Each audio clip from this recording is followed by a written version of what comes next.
نحمده ونصلي ونسلم على رسوله النبي الأمين المكين الكريم الحنين الرؤوف الرحيم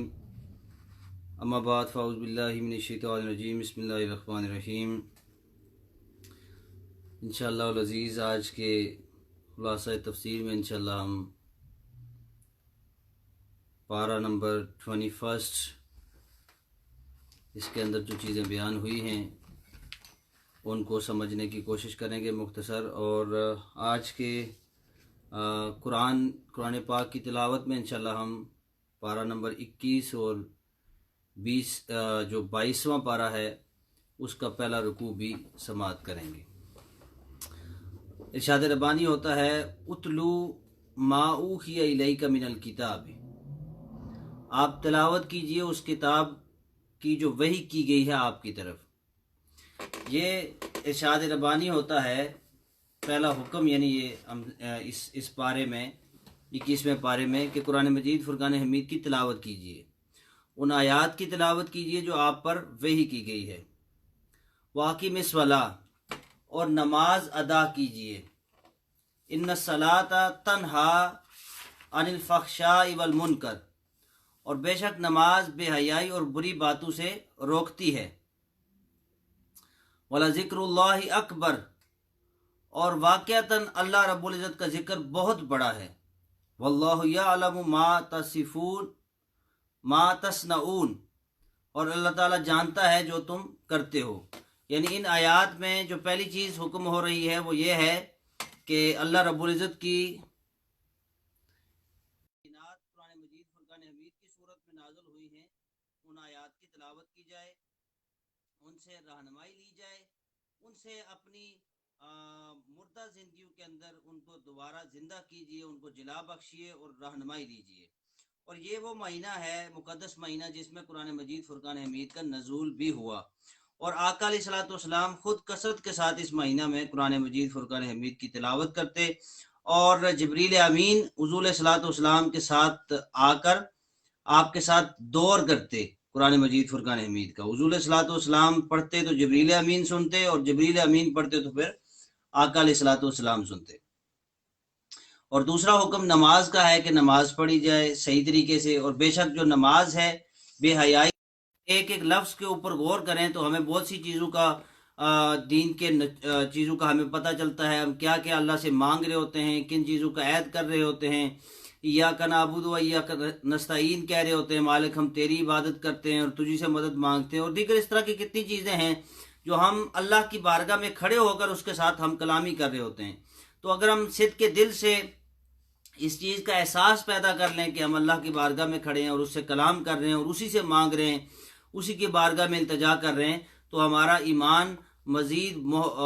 مستحکم ہوگا اور مضبوط ہوگا، اور ہم گناہوں کی طرف جانے سے بچیں گے۔ اور نماز بھی ایک ذکر ہے، اور اللہ نے فرمایا کہ اللہ کا ذکر سب سے بڑا ہے، اور اللہ تعالیٰ جانتا ہے جو تم نہیں جانتے۔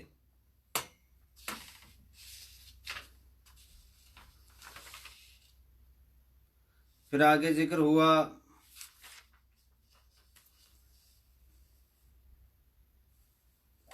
یا عبادی الذین آمنوا ان ارضی واسعۃ فایای فاعبدون،